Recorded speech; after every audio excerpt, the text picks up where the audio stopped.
Hi, welcome to part three and the final part of our overview on becoming cloud native, what to do when your public sector org wasn't born in the cloud. Welcome back. We'll be going over pro tips 11 and 12. So these are focused on trying to walk through kind of an Ansible proof of concept and also just an engagement overview and how Level Up typically approaches professional services. So in the first place, the Red Hat Ansible POC. We typically want to, in the first place, identify the roles that are going to be necessary for the POC to be successful. And we try to delineate, if you're familiar with the racing matrix, we try to delineate folks that are going to be more informed. They probably don't have an approval piece to anything that we're doing, but they certainly should be aware of what we are working on and have an opportunity to at least contribute to the discussion. The consulted group is typically an approval group, and they would be involved in really all the plans that we'd be coming up with, or at least reviewing those, and certainly also looking at results. In the responsible group, this can look a variety of different ways depending on the nature of the POC or the nature of any of the professional services that we might be doing. But they're certainly involved in verifying that we've achieved the expected results. And from an accountability standpoint, that's typically Level Up. The lead architect is generally the one who would be accountable. The second step is usually around identifying the best POC use case. And so whether that's provisioning or application development or security automation or anything else, just really trying to zero in on where we think we can make the biggest impact the fastest that we can. And so there are a variety of different approaches that you can take to something like Ansible and trying to get a Red Hat Ansible automation platform solution installed. But we look to try to accomplish things in a matter of days because we really are trying to get wins on the board and trying to give our customers a chance to see what's possible going forward. So looking at a 3-day continuous delivery use case here, just generally we're looking to discover, design, and install in the first day. On day 2, we're looking to run our first app workloads and also hold some type of a workshop, which we'll touch on here briefly in a moment. Try to get as many hands on keyboards as possible and really talking about what else we could be doing and so forth. And then in day 3, recognizing we want to bring even more folks in from a stakeholder perspective, a sponsorship perspective, looking to optimize, looking to hold a retrospective, and also really just talk about what's next. What are we planning to do here? And as we note here in this slide, longer POCs would typically focus on additional workloads. They might also focus on additional POC use cases, but that's somewhat driven by our customers and what they want to do.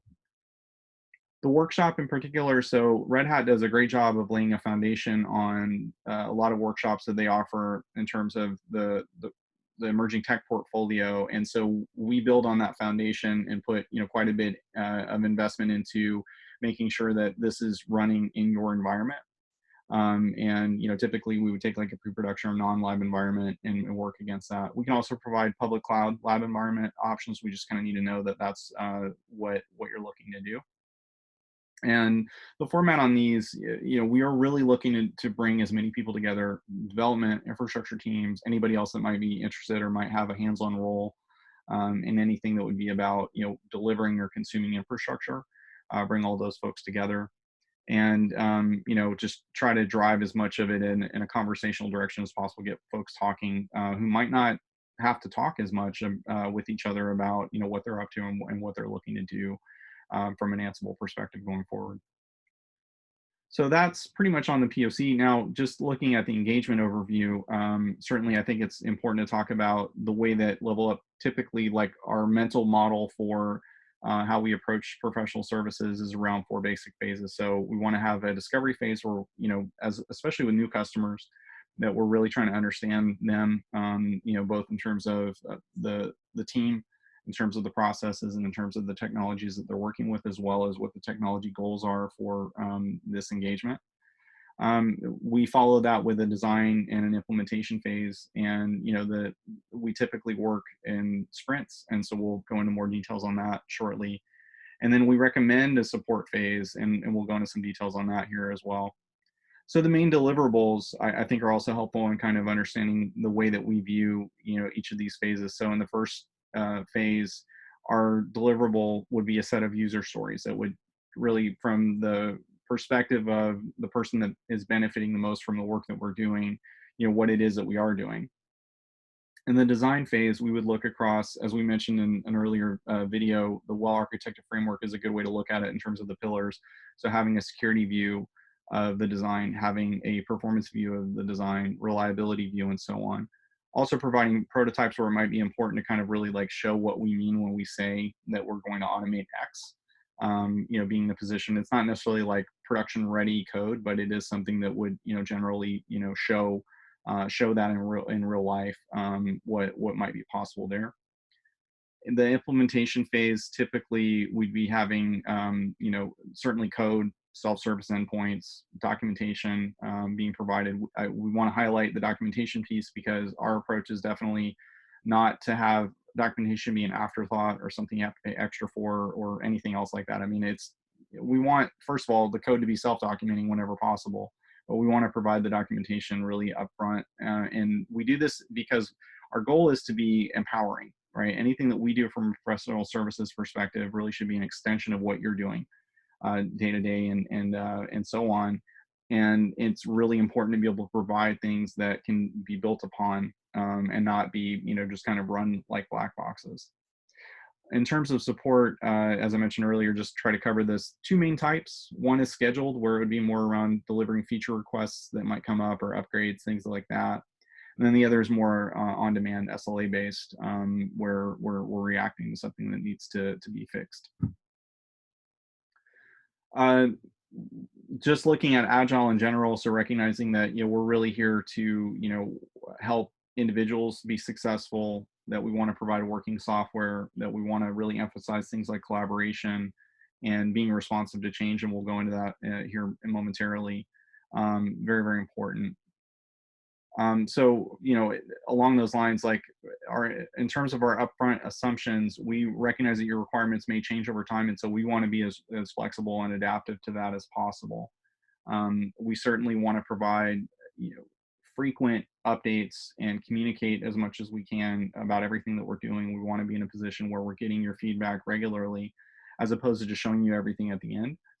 And recognizing, as we've mentioned elsewhere in the series, that it really is, this is your processes, this is your tool set, this is your rule set. We really want to make sure that we're recognizing the uniqueness of your environment, the uniqueness of your mission, and all of the parts that go into it.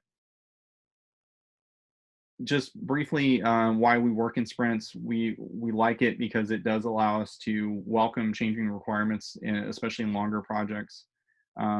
We like that it really helps drive a collective commitment within the organization, not just within the working team, but within, more broadly, bringing more people in, at least at certain milestones or points in the schedule. Very, very helpful. It also allows the team to be largely self-organizing with some oversight where it's appropriate, and we'll go into that a little bit here. And it just generally means like we can get faster feedback, right? We want to, as we mentioned earlier, be in a position where we are, doing a little bit of work and being able to show that and asking, are we on the right track? And if not, let's pivot. Let's go in a more, valuable direction somewhere else for your organization. So in terms of like who's involved with each sprint, so we typically have somebody in the leadership team within the organization be the product owner and the person that has authority and can generally help us figure out what we're building, what specific features or functionality should be there. We usually view ourselves as kind of the Scrum Master. The lead on a project will be the Scrum Master. And then if there are other team members, whether internally or within Level Up, that should be involved in a project, that role is there as well. But it's, as straightforward and as, consistent with how Scrum and Agile in general are done as possible. Also, just to highlight for those who may not be as familiar with working in sprints, these are the basic parts of a sprint. So there's the sprint itself, which again occurs usually over a 2 or 3 week period of time. There's a planning session that happens up front. There's also a daily stand-up, which is usually covering just what we did yesterday, what we're doing today, anything that we're blocked on. Anybody that's got contributions that they're making to the project would be a part of that stand-up and be providing those updates with each other, to each other, and also to the customer at large. And then finally, you have the last couple of pieces, the sprint review, where we would demo whatever we did during that sprint. And then the retrospective, again, for especially longer sprints, where we need to really, continue to look at the continuous improvement that we mentioned in earlier video, being in a position where we're trying to learn and improve from here. So that about covers it from a POC and an engagement perspective. Just kind of want to, wrap this up as far as the overview goes in this video series. Really appreciate everybody, taking a look at all of this and trying to, understand the overall philosophy that we have, the strategy that we're, taking into our engagements and just the work that we're doing for our customers in general. We really are focused as much as possible on empowerment, on trying to view everything that we do around how can software make this better, and really trying to help our clients and the agencies and the missions that they have really be focused on inventing the future, and having that kind of bias for action. So thank you so much. As far as next steps, we definitely would recommend reaching out to your Red Hat sales team. Also, feel free to email and contact us. Again, my name is Daniel, and check out our website. Thanks so much.